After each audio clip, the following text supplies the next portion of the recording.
बिहार के लोगों के बचत की हुई राशि 26,20,000 करोड़ रुपया बैंकों ने यहां से ट्रांसफर कर दिया दूसरे राज्यों में जहां पर तरक्की है, व्यापार है, रोजगार। आपको लगता है कि वो चीनी मिल चालू हो जाएगा तो उद्योग लग, उससे रोजगार मिलेगा। एक चीनी मिल लगेगा, उसको लगाने का खर्चा आएगा 10,000 करोड़ मान लीजिए, उसमें 2-4-5,000 आदमी को नौकरी मिलेगा। लेकिन अगर 1 लाख करोड़ रुपया अलग अलग लोगों को ऋण के तौर पर मिल जाए तो उससे कितना रोजगार सृजित होगा, कितने लोग बिजनेस व्यापार करेंगे। इसलिए नहीं शिक्षा व्यवस्था बिगड़ गई है। लोग कहते हैं कि स्कूल से खिचड़ी बंट रहा है इसलिए शिक्षा व्यवस्था खराब है। अगर खिचड़ी बंटने से शिक्षा व्यवस्था खराब होती तो कॉलेज में तो खिचड़ी नहीं बंट रहा है, 8वीं क्लास से ऊपर के स्कूलों में तो खिचड़ी नहीं बंट रही है, वहां शिक्षा व्यवस्था। कुछ लोग कहते हैं कि नियोजित शिक्षक गुणवत्ता उनकी खराब है इसलिए शिक्षा व्यवस्था खराब है। तो अगर नियोजित शिक्षकों से ही शिक्षा व्यवस्था खराब है तो Patna science college, CM science college, MS college, Bettiah, Patna college में पढ़ाई क्यों नहीं हो रही है? वहाँ तो नियोजित शिक्षक नहीं पढ़ा रहा है। इन शिक्षित बेरोजगार युवाओं के लिए क्या विजन है आपका?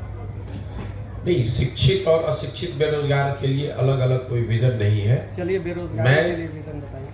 मैं यहाँ जो बता रहा हूँ कि बिहार में रोजगार क्यों नहीं है, पहले ये समझिए। बिहार में लोगों को ऐसा लगता है कि सरकारी नौकरी के जरिए रोजगार मिल सकता है।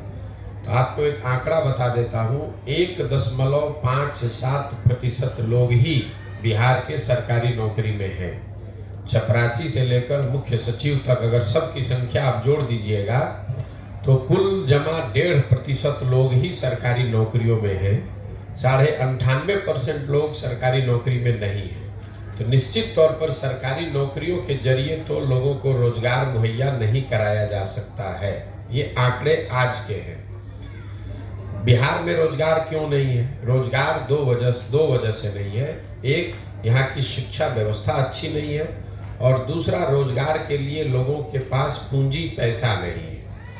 जब तक इन दो बिंदुओं को नहीं सुधारा जाएगा, बिहार की शिक्षा व्यवस्था को बेहतर बनाना और लोगों के हाथ में रोजी रोजगार के लिए पैसा पूंजी देना, ये जन स्वराज का विजन है कि यहाँ पर स्वरोजगार कैसे आएगा, पलायन कैसे रुकेगा।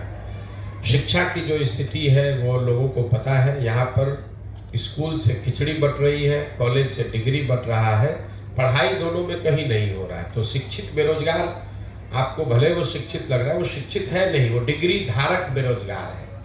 वो शिक्षित बेरोजगार नहीं है, डिग्री धारक बेरोजगार है। उसने शिक्षा नहीं ग्रहण की है, उसने डिग्री हासिल करी है। लेकिन जो दूसरी बड़ी समस्या है कि आखिर ये बेरोजगारी खत्म होगी कैसे? बेरोजगारी यहाँ खत्म होगी लोगों को पूंजी मुहैया कराकर। बिहार में जो बिहार से पलायन है वो सिर्फ श्रम का पलायन नहीं है, लोगों का पलायन नहीं है, बुद्धि का पलायन नहीं है। एक बहुत बड़ा पलायन यहाँ से पूंजी का पलायन है, जिसकी चर्चा यहाँ लोग करते नहीं है, जिनकी समझ ज़्यादा है नहीं लोगों को।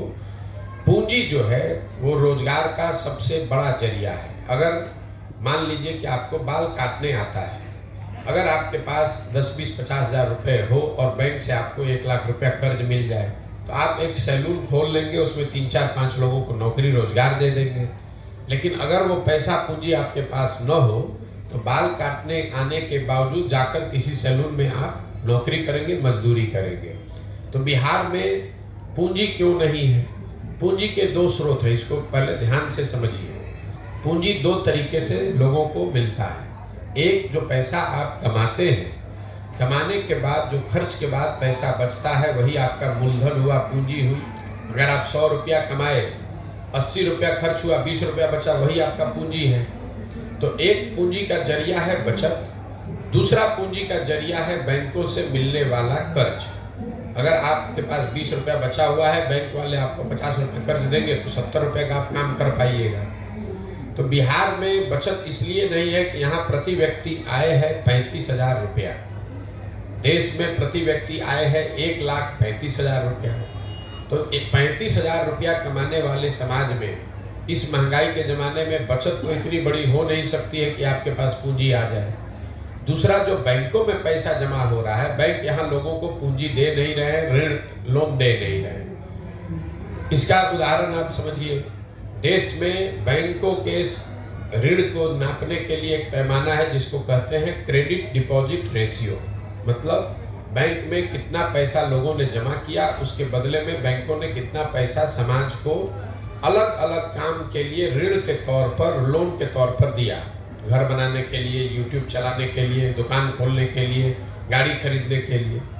और रिजर्व बैंक ऑफ इंडिया एक आंकड़ा जारी करता है जिसको कहते हैं क्रेडिट डिपॉजिट रेशियो।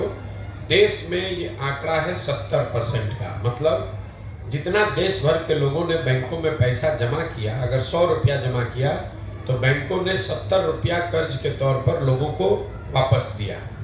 बिहार में सीडी रेशियो है 40%। 1990 में जब लालू जी मुख्यमंत्री बने तो बिहार में सीडी रेशियो था 40। लालू जी के 15 साल के शासनकाल में सीडी रेशियो घट के हो गया 28। और अभी 18 साल के नीतीश के प्रयास के बावजूद भी ये अभी भी 40 ही है। इसका असर क्या होता है ये समझिए। पिछले वर्ष, ये हेडलाइन नोट कर लीजिए, पिछले वर्ष बिहार की गरीब जनता ने बैंकों में 4,21,000 करोड़ रुपया जमा किया। 4,21,000 करोड़ रुपया बिहार में लोगों ने बैंकों में जमा किया। बैंकों ने 40% के सीडी रेशियो के हिसाब से कर्ज के तौर पर 1,61,000 करोड़ रुपया लोगों को दिया। बाकी पैसा 1,02,80,000 करोड़ कहाँ गया? ये पैसा चला गया दूसरे राज्यों में जहाँ पर उद्योग धंधे लग रहे हैं, जहाँ स्वरोजगार है, जहाँ तरक्की है, जहाँ व्यापार है। 1990 से लेकर पिछले वित्तीय वर्ष में कुल जमा 1990 से अगर आप जोड़ेंगे 32 साल में बिहार के बैंकों ने 26,20,000 करोड़ रुपया, बिहार के लोगों का रुपया, ये बाहर के उद्योगपति का पैसा नहीं है, ये सरकार का बजट का पैसा नहीं है, बिहार के लोगों के बचत की हुई राशि 26,20,000 करोड़ रुपया बैंकों ने यहाँ से ट्रांसफर कर दिया दूसरे राज्यों में जहाँ पर तरक्की है, व्यापार है, रोजगार है। आप जरा अंदाजा लगाइए कि अगर 26 लाख करोड़ रुपया बिहार के बैंकों ने यहाँ के लोगों को ऋण के तौर पर भी दिया होता तो कितने ज़्यादा लोगों ने यहाँ घर बनाया होता, कितने ज़्यादा लोगों ने गाड़ियाँ खरीदी होती, कितने ज़्यादा लोगों ने स्वरोजगार का कोई ना कोई शुरुआत करी होगी।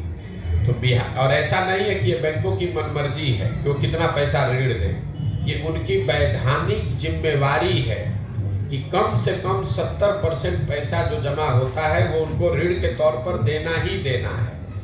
और उस कमिटी को चेयर करते हैं मुख्यमंत्री राज्य के। ये भी नहीं है कि बैंक अपना जो चाहे वो कर ले, मुख्यमंत्री उस कमिटी के चेयरमैन हैं जिसमें ये तय किया जाता है कि बैंकों को 70% पैसा कर्ज के तौर पर लोगों को देना है। लेकिन बिहार में जैसे मुख्यमंत्री की बात पदाधिकारी नहीं सुन रहा है, अफसर नहीं सुन रहे हैं, उसी तरह से बैंक वाले भी उनकी बात नहीं सुन रहे हैं। और दूसरी दिक्कत यह है कि यहाँ के नेताओं को या समाज में इस बात की ज़्यादा समझ है ही नहीं। तो आपको लगता है कि वो चीनी मिल चालू हो जाएगा तो उद्योग लग, उससे रोजगार मिलेगा। एक चीनी मिल लगेगा, उसको लगाने का खर्चा आएगा 10,000 करोड़ मान लीजिए, उसमें 2-4-5 आदमी को नौकरी मिलेगा। लेकिन अगर 1 लाख करोड़ रुपया अलग अलग लोगों को ऋण के तौर पर मिल जाए तो उससे कितना रोजगार सृजित होगा, कितने लोग बिजनेस व्यापार करेंगे। तो जन सुराज का विजन ये है कि यहाँ पर शिक्षा को रोजगार पाने वाला बनाया जाए, लोगों को डिग्री नहीं बांटा जाए, लोगों को शिक्षित किया जाए और फिर उनको पूंजी मुहैया कराया जाए बैंकों के जरिए, ताकि लोग अपने क्षमता के अनुसार, अपनी इच्छा के अनुसार कुछ न कुछ रोजगार कर सकें। उससे उनकी आर्थिक तरक्की होगी और उसी से बिहार का विकास होगा। जब तक शिक्षा और पूंजी ये दो चीज मुहैया नहीं होगी तब तक सरकार के किसी भी प्रयास से बिहार में गरीबी खत्म नहीं हो सकती है। आपके कहने के अनुसार डिग्री मिला, लोगों में ज्ञान नहीं है। बिल्कुल नहीं, यहाँ की हमारे कहने के अनुसार नहीं। यहाँ आपको आप उससे अगर इत्तेफाक नहीं रखते यहाँ की शिक्षा व्यवस्था जो है बिहार की, उसको कैसे संचालित किया जाए? शिक्षा व्यवस्था फिर वही बात है, हर चीज को आप लोग 2020 मैच के तौर पर देखते हैं। यही यहाँ के नेताओं का भी हालत है। शिक्षा व्यवस्था कैसे सुधरेगा, शिक्षा व्यवस्था क्यों बिगड़ा है पहले इसको समझिए। इसलिए नहीं शिक्षा व्यवस्था बिगड़ गई है, लोग कहते हैं कि स्कूल से खिचड़ी बट रहा है इसलिए शिक्षा व्यवस्था खराब है। अगर खिचड़ी बटने से शिक्षा व्यवस्था खराब होती तो कॉलेज में तो खिचड़ी नहीं बट रहा है, 8वीं क्लास से ऊपर के स्कूलों में तो खिचड़ी नहीं बट रही है, वहाँ शिक्षा व्यवस्था क्यों खराब है? कुछ लोग कहते हैं कि नियोजित शिक्षक गुणवत्ता उनकी खराब है इसलिए शिक्षा व्यवस्था खराब है। तो अगर नियोजित शिक्षकों से ही शिक्षा व्यवस्था खराब है तो Patna science college, CM science college, MS college Bettiah, Patna college में पढ़ाई क्यों नहीं हो रही है? वहाँ तो नियोजित शिक्षक नहीं पढ़ा रहा है। शिक्षा व्यवस्था इसलिए खराब है कि पिछले 30-40 वर्षों में बिहार में समाज और सरकार, मैं सरकार के समाज को भी जोड़ रहा हूँ, दोनों की प्राथमिकता में कहीं न कहीं शिक्षा है ही नहीं। लोग भी यहाँ अपने आप को शिक्षित नहीं बनाना चाहते, डिग्री लेना चाहते हैं, खिचड़ी खाना चाहते हैं। आप भी अपने बच्चों को स्कूल में खिचड़ी खाने के लिए भेज रहे हैं, साइकिल लेने के लिए, पोशाक लेने के लिए भेज रहे हैं, उनको पढ़ाने के लिए नहीं भेज रहे हैं। और सरकार ने भी, नेताओं ने भी ये भांप लिया है कि लोगों को पढ़ाई नहीं चाहिए, खिचड़ी बांटो, पोशाक बांटो, इनसे वोट लेते रहो। तो कहीं न कहीं समाज और सरकार दोनों की प्राथमिकताओं में शिक्षा है ही नहीं। पूरा समाज अपने ये समझ ही नहीं पा रहा है कि अगर हम जब तक शिक्षित नहीं बनेंगे तब तक हमारा बच्चा, उसको जीवन भर मजबूरी में मजदूरी ही करना पड़ेगा। तो समाज के स्तर पर यह प्रयास होना चाहिए। जहाँ तक सवाल है सरकार इसको कैसे सुधारेगी, हम लोग का अपना मत है कि शिक्षा व्यवस्था सुधारने के लिए बिहार में हर जगह विद्यालय बनाने के बजाय हर प्रखंड में 5 विश्व स्तरीय विद्यालय बनाने की जरूरत है और सारे विद्यालयों को बंद कर दिया जाए, 5 अच्छे विद्यालय बनाए जाए और लोगों तक शिक्षण संस्थाओं को पहुंचाने के बजाय लोगों को अच्छे शिक्षण संस्थाओं में पहुंचाया जाए। इसका मतलब ये है कि अगर एक प्रखंड में 5 सही विद्यालय बना दिए जाएं और लोगों को स्कूल बस की सुविधा दे दी जाए तो लोग 15 मिनट, हम लोग का अपना आकलन है कि किसी भी परिवार के बच्चे को 15 से 20 मिनट से ज़्यादा समय नहीं लगेगा स्कूल बस के जरिए उस स्कूल में पहुंचने में, जहां पर सिर्फ खिचड़ी नहीं बटेगा, जहां पढ़ाई होगी। दुनिया भर में जहां पर भी शिक्षा की अच्छी व्यवस्था है वहां समाज के पास स्कूलों को नहीं ले गया, लोगों को अच्छे स्कूल में लाया गया।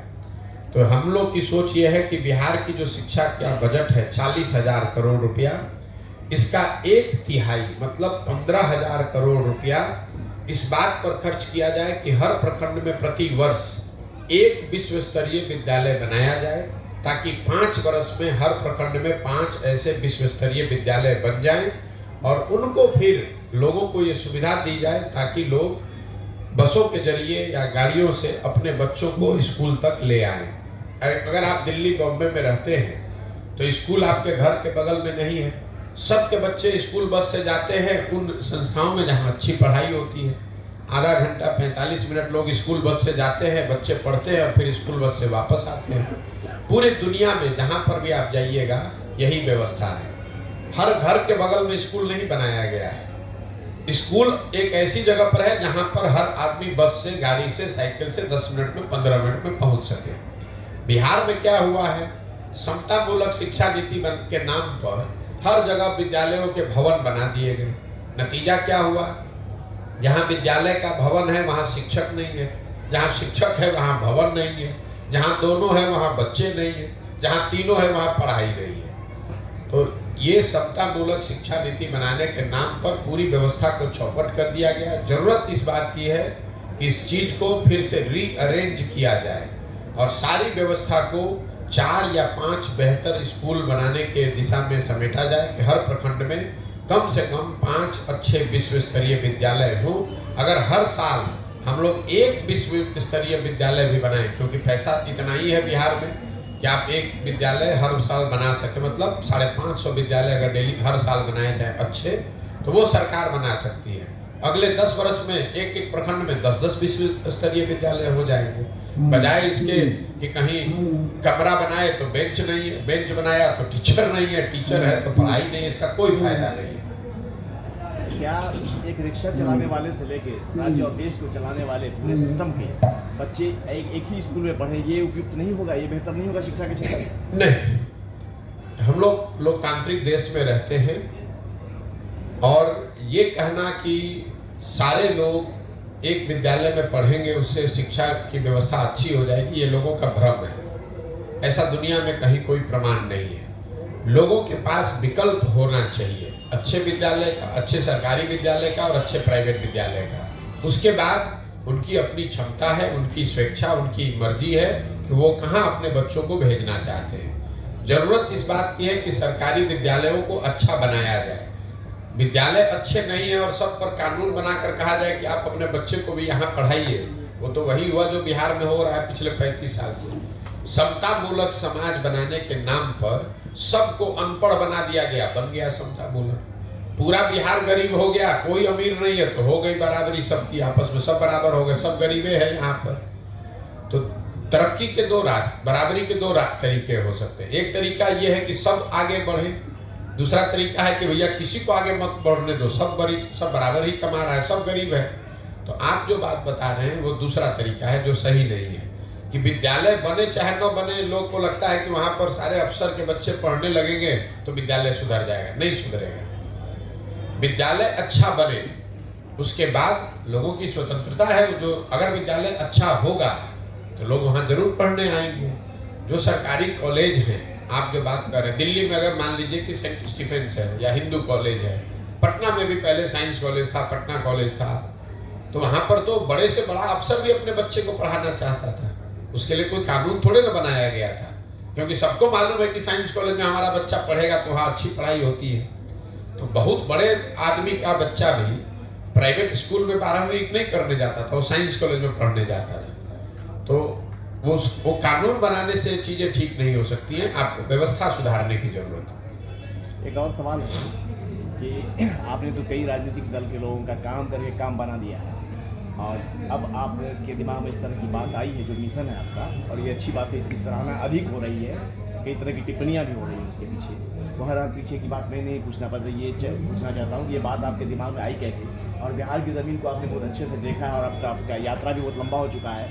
बिहार के लोग कितने दिनों में आपकी बात को समझ पाएंगे, आपको क्या लग रहा है? देखिए, ये आपको ऐसा लगता है कि मैं पहले कुछ दूसरा काम करता था, अब दूसरा कर रहा हूँ। मेरे अपने नज़रिए से मेरे काम में कोई फर्क नहीं है। फर्क बस इतना है कि पहले मैं दलों को, नेताओं को सुझाव देता था, सलाह देता था, मदद करता था कि कैसे वो अपने आप को व्यवस्थित करें, कैसे चुनाव का प्रचार करें, कैसे जनता तक अपनी बात पहुंचाएं, रखें और वो चुनाव जीतें।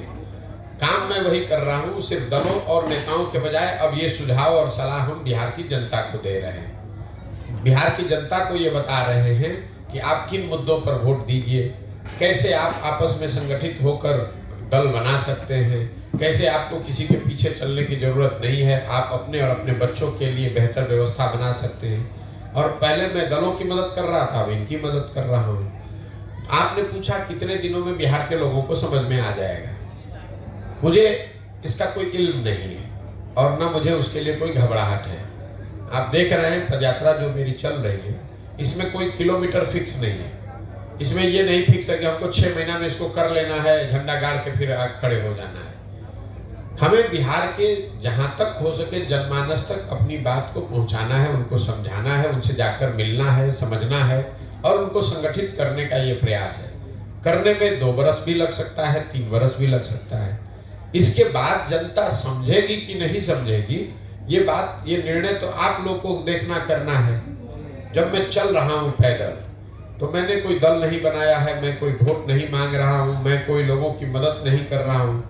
लेकिन जो लोग हजारों की संख्या में सुबह से शाम तक मिलने आते हैं, हम रात में 12 बजे 1 बजे तक लोगों से मिल रहे हैं, सुबह से शुरू करते हैं। तो आखिर कुछ लोगों को तो जरूर कुछ समझ में आ रहा होगा, तभी लोग आ रहे हैं। हम तो जाति की बात नहीं कर रहे हैं, हम हिंदू मुसलमान की बात नहीं कर रहे हैं, हम नाली गली सड़क की बात नहीं कर रहे हैं। हम अपने भाषणों में, अपने संवाद में तो मैं लोगों को ये बता रहा हूँ कि भाई तुमसे गलती क्या हो रही है।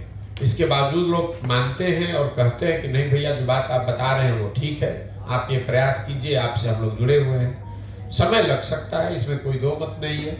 आखिर जब 70-75 साल में कोई व्यवस्था बिगड़ी है तो 7 दिन में तो ठीक होगी नहीं।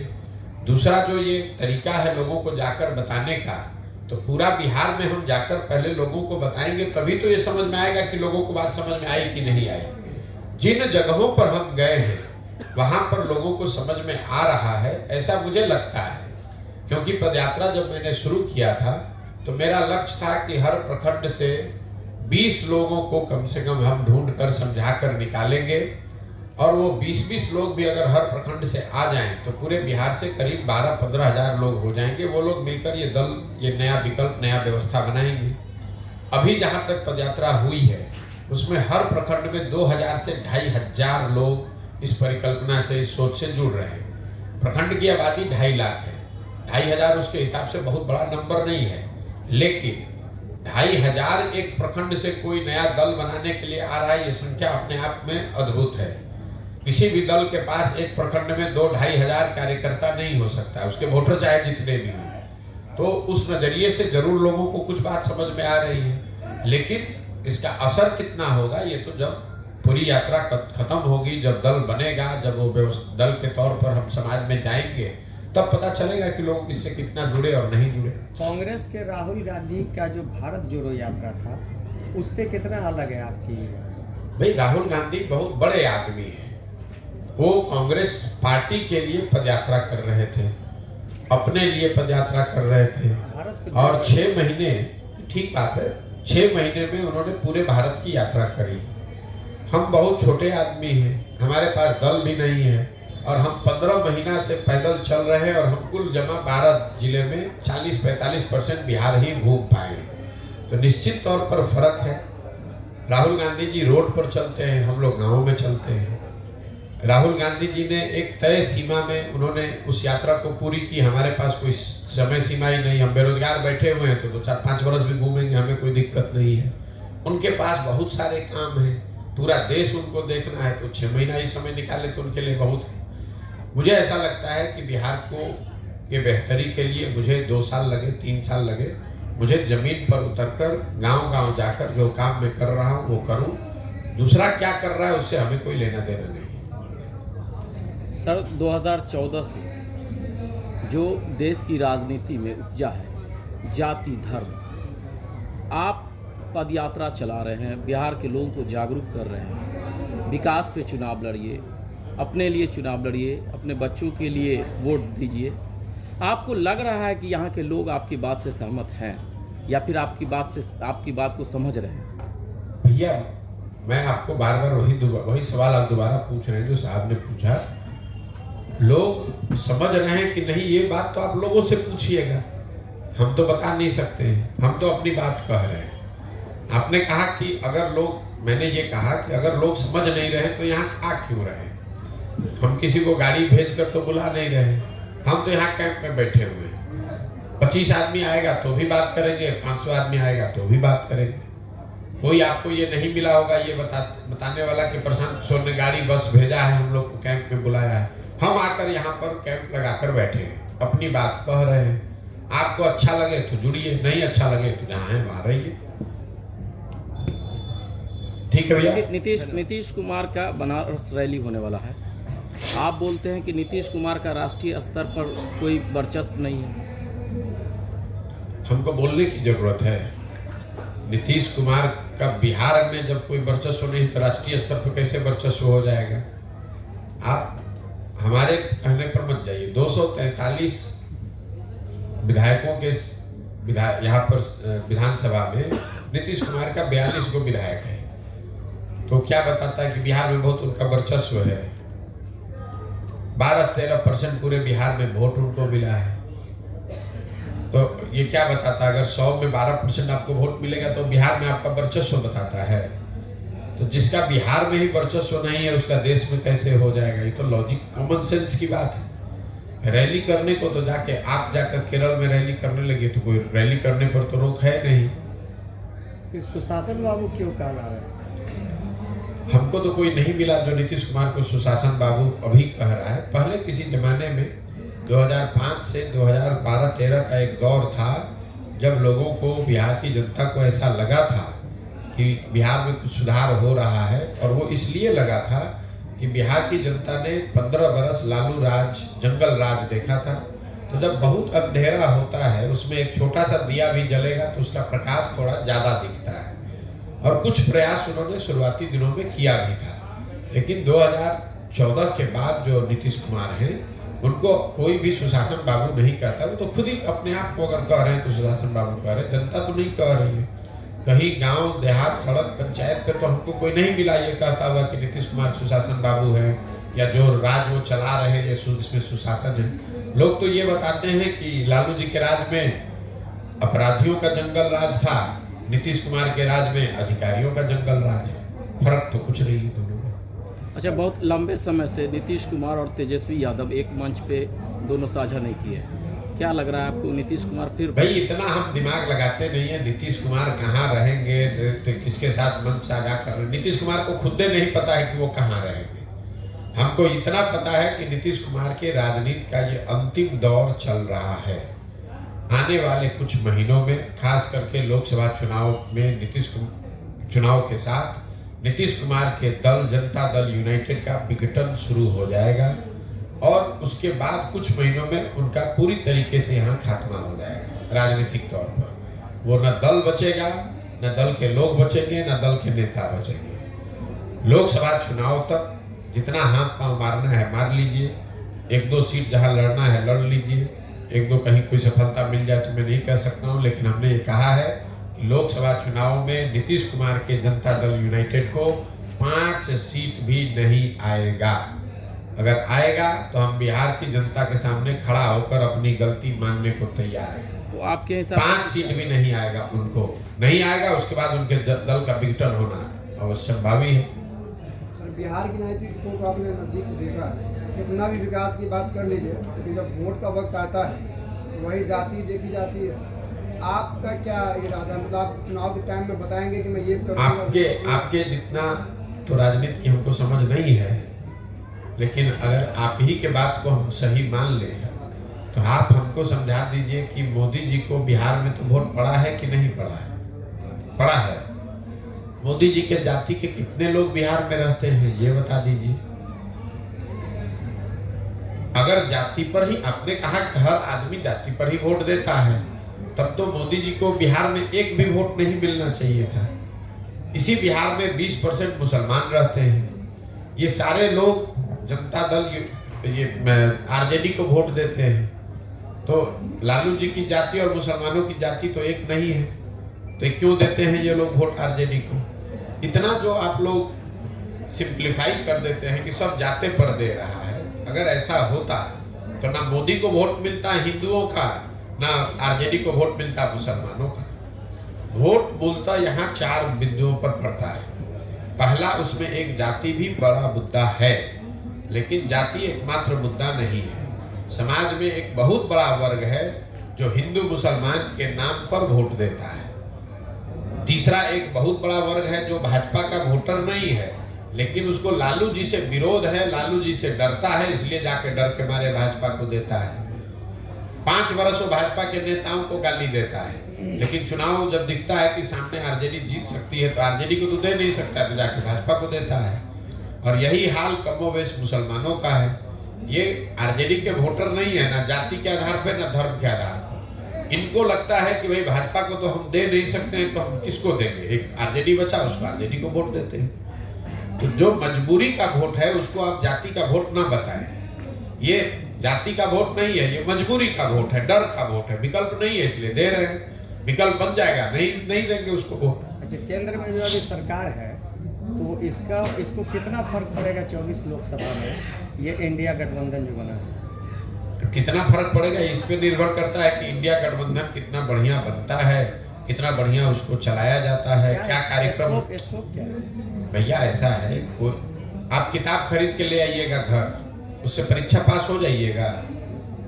सबसे बढ़िया जो मार्केट में किताब है वो खरीद के ले आइए, बिना पढ़े हुए आप पास हो जाइएगा। तो इंडिया अलायंस वैसे ही है कि आपने किताब मार्केट से जमा कर लिया, अब उसको पढ़ना भी तो पड़ेगा भाई। कोई उसका कार्यक्रम हो, नैरेटिव हो, नीचे जनता उससे जुड़े समझे, तब तो फायदा होगा। किताब खरीद के लाके घरे रख लीजिएगा और कहिएगा परीक्षा में कितना नंबर आएगा। पढ़िएगा, बढ़िया पढ़िएगा तो बढ़िया नंबर आएगा, नहीं पढ़िएगा तो फेल हो जाइएगा। वही हाल इंडिया अलायंस का भी होगा। बहुत बहुत धन्यवाद भैया। आखिरी सवाल कर लिया जाए। मैं बोला सर, भाजपा का जो राजनीति का तरीका आप जानते हैं, हिंदू मुस्लिम वाला है। भाजपा के पीछे पूरी आरएसएस की पूरी लॉबी जो 100 साल की तैयारी हुई और लगातार आरएसएस के जो भी कार्यकर्ता हैं या फिर उनको मानने वाले बढ़ते जा रहे हैं, यानी भाजपा के वोटर्स बढ़ते जा रहे हैं। और जब भाजपा के वोटर बढ़ेंगे तो इधर सेकुलर वोटर सब कम होते जाएंगे। सर उन्हें रोकने के लिए क्या तरीका अपनाएं?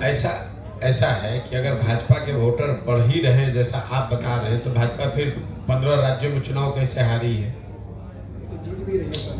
भैया जीत वहां रही है जहां उनका मुकाबला ज्यादातर जगहों पर कांग्रेस से है। तो अपनी ताकत से जीतने के बजाय वो कांग्रेस की कमजोरी से ज्यादा जीत रहे हैं। भाई पूरा जो आपने कहा भाजपा का वोट बढ़ रहा है, ठीक बात है, वोट तो बढ़ रहा है, लेकिन पिछला जो 2019 में चुनाव हुआ उसमें भाजपा को 38% वोट पूरे देश में मिला। तो अगर 100 लोग जो वोट देने गए उसमें 62 आदमी तो भाजपा के साथ नहीं था, 38 आदमी भाजपा के साथ था। अब जो 62 आदमी भाजपा के साथ नहीं था उसको एकजुट करने वाला कोई ताकत, कोई फोर्स, कोई राजनीतिक पार्टी, नेता नहीं है, इसलिए भाजपा आपको मजबूत दिख रही है। जब वो ताकत कोई बना लेगा तो भाजपा को कोई ऐसा तो है नहीं कि 50 से ज्यादा % वोट आ रहा है। भाजपा के पास जो ताकत है सर हिंदू मुस्लिम वाला, वो किसी और के पास नहीं। अरे भैया हिंदू मुस्लिम का ताकत उनको कोई नया नहीं ना आया है, ये तो 50 बरस से उनके पास है। भाजपा चुनाव उससे पहले नहीं हार रही थी, ये तो पीछे 2 बार से ना चुनाव जीत रहे हैं। जी आपका कोई सवाल? उसी तरह का सवाल पूछ लिया इन्होंने। बात जो हो रही है वो आपकी असल में हमको लग रहा है कि वोटर्स को आप अवेयरनेस ला रहे हैं। मेन चीज़ ये है, पार्टी बाद में आपकी आएगी। आप शिक्षा पे बड़ा जम करके बोल रहे हैं, आप बेरोजगारी पे बोल रहे हैं, कुछ स्थानीय मुद्दे पर भी फोकस हो रहा है, सद्भावना पे नहीं कर रहे हैं। बात वहीं आ गई, उन्होंने दूसरे तरह से पूछ लिया है, सद्भावना को भी एक विषय बनाया जाना चाहिए, क्या ख्याल है? नहीं, हम जो बात बोल रहे हैं कि जब आप अपने और अपने बच्चों के हित की बात करेंगे तो सद्भावना उसमें शामिल है। आप जब किसी को रोकने की बात करते हैं तो आप भी सद्भावना की बात नहीं कर रहे हैं। लालू जी सद्भावना की बात नहीं कर रहे हैं, लालू जी भाजपा के डर की बात कर रहे हैं। हम कह रहे हैं कि ना हिंदू से डरो ना मुसलमान से डरो, अपने बच्चों के भविष्य के लिए डरो। सद्भावना उसमें शामिल है। सद्भावना के नाम पर ही तो आपको डरा कर भाजपा से वोट लिया जा रहा है। लालू जी ये कह रहे हैं कि भाई भाजपा से डरो, अपने बच्चे, अपना बच्चा अगर अनपढ़ भी है तो उसकी चिंता मत करो, हमको वोट देते रहो। भाजपा वाले भी यही कह रहे हैं कि भाई तुम मुसलमानों से डरो, तुमको तुम्हारा बच्चा बेरोजगार बैठा है उसका चिंता मत करो, तुम हमको वोट देते रहो क्योंकि मुसलमान से तुमको लड़ाई लड़नी है। तो ये सद्भावना कहाँ हुई? ये सद्भावना नहीं है, ये दूसरे का डर दिखाकर अपना पेट भरने वाली बात है। हम कह रहे हैं कि भैया तुम ना मुसलमानों की चिंता हिंदू करें, हिंदुओं की चिंता मुसलमान करें। आप अपने बच्चे की चिंता कीजिए। अगर आपका बच्चा पढ़ेगा, आप जिस सद्भावना की बात कर रहे हैं, जब दंगा होता है, कोई ऐसी घटना होती है तो उसमें भी सबसे पहले गरीब मरता है। कोई पढ़ा लिखा होशियार धनी आदमी नहीं मरता है, चाहे वो हिंदू हो या गरीब हो, उस पर भी मरता वही है जो रोड पर गरीब अनपढ़ बैठा है। जाते जाते अगर आप अपने बच्चों को पढ़ाएंगे, उनको रोजगार होगा, उनकी आर्थिक तरक्की होगी, तो उनके जरिए सद्भावना भी आएगी। नहीं तो सद्भावना के नाम पर लालू जी आपको 30 वर्ष से मुसलमानों को कह रहे हैं कि भाजपा को हमको हराना है। भाजपा तो हारी नहीं, भाजपा तो 2 MP से बढ़ के 300 MP हो गई। 30 वर्ष में मुसलमान उनका बंधुआ मजदूर जरूर बन गया। 2 पीढ़ियां आपकी बर्बाद हो गई। आपने उनके पढ़ाई की चिंता नहीं की, आपने अपने गांव में सड़क, बिजली, पानी की चिंता नहीं की। आप भाजपा को हराने के नाम पर, सद्भावना के नाम पर उनको वोट देते गए। उनके बच्चे बड़े हो गए, लालू जी बड़े हो गए, वो राजा बन गए, और आपके बच्चे धारावी में जाकर मजदूरी कर रहे हैं, गुलामी कर रहे हैं। तो अगर ऐसी सद्भावना की राजनीति आप चाहते हैं तो नहीं, मेरा उससे सरोकार नहीं है। मैं वैसी सद्भावना की राजनीति नहीं करना चाहता हूँ। मैं शिक्षा और रोजगार की राजनीति करना चाहता हूँ। मैं बिहार में तरक्की की बात करना चाहता हूँ। हिंदू मुसलमान अगड़ा पिछड़ा की बात नहीं कर रहा हूँ। ये बहुत लोग आरक्षण की बात करते हैं। मैंने अभी आपको आंकड़ा दिया, 1.5% लोग ही सरकारी नौकरी में हैं। तो चाहे आप आरक्षण 40 कर दीजिए कि 100 में 100 कर दीजिए, फिर भी 98.5% आदमी को तो कुछ उसका लाभ नहीं मिलना है। तो ये तो लोगों को बेवकूफ बनाने की बात है। भाई अगर 1.5% आदमी को ही सरकारी नौकरी है तो उसी में तो आरक्षण आप दिया है आपने। जो समाज का बड़ा वर्ग है उसके पास तो कुछ मिला ही नहीं, इसीलिए तो जो गरीब और पिछड़े। नहीं तो अगर आरक्षण से ये सब सुधरना होता तो सारे पिछड़े समाज के लोग अभी अच्छे हो गए होते पिछले 30 वर्ष में। क्यों नहीं है? इसलिए कि 1.5% के लिए जगह ही है, तो 1.5 में तो लीजिएगा, आधा या आधा ले लीजिए या 80% ले लीजिए। 98.5% जो गरीब आदमी है वो किसी जाति का हो, उसको तो सरकारी नौकरी मिलनी ही नहीं है। सर एक सवाल है, ये आरोप वाला सवाल है सर, क्योंकि जेडीयू या फिर आरजेडी की अगर बात करें, कोई पार्टी अगर अलग चुनाव लड़ती है उन लोगों से हटके, तो वो आरोप लगाते हैं बीजेपी की बीच में, आप पे भी लग रही है, एक एमआईएम पार्टी है सर, उसमें भी लगती है। चलिए भाई देखिए, ऐसा है कि बिहार में इन तीनों दलों को मुफ्तखोरी की आदत लग गई है। अब आरजेडी को बिना कुछ काम किए हुए मुसलमानों का एक मुश्त 20% वोट मिल जाता है, तो क्यों चाहेंगे कि मुसलमानों के पास कोई विकल्प हो जाए ताकि उनके काम का वो आकलन होना शुरू हो जाए। वही हाल भाजपा का है। भाजपा को यहाँ वोटें मिला टोटल 19%। आप लोग भाजपा को इतना बड़ा दल बताते हैं जैसे लगता है कि पूरा बिहार में भाजपा है। पिछला विधानसभा चुनाव में भाजपा को 19.6% वोट मिला है बिहार में, सिर्फ 19.6%। नोट करके रखिए इसको। आप ऐसे बता रहे हैं जैसे बिहार का हर आदमी भाजपा को वोट दे रहा है। भाजपा को वोट वो मजबूरी में दे रहा है। सामने लालू है, लालू के जंगल राज से उसको डर लगता है तो जाके डर के मारे भाजपा को वोट दे देता है। देश में उसको कोई दूसरा विकल्प दिख नहीं रहा है तो दिखता है भैया ये लालू के दादर से तो अच्छा है, चलो मोदी को ही दे दो, इसलिए वोट मिल रहा है। विकल्प के रूप में आप हो सकते हैं। हम कोई तीसरा विकल्प नहीं, एक ही विकल्प है जो शिक्षा, रोजगार और तरक्की का विकल्प है, वो जनता का विकल्प है। वो विकल्प बनाने का प्रयास कर रहे हैं। जब विकल्प बनेगा तो आप देखिएगा ये दोनों का दोनों कट के साथ हो जाएगा। लोग इतना त्रस्त है बिहार में, चाहे भाजपा हो, जदयू हो, आरजेडी हो, लोग इतना त्रस्त है। कौन नहीं चाहता है कि उसके बच्चे को अच्छी पढ़ाई मिले। आप देश में सबसे गरीब पिछड़े हैं, आपके घर के सारे लोग पूरे जीवन मजदूरी करते हैं, किसको अपना जिंदगी नहीं बदलना है। बहुत बहुत धन्यवाद।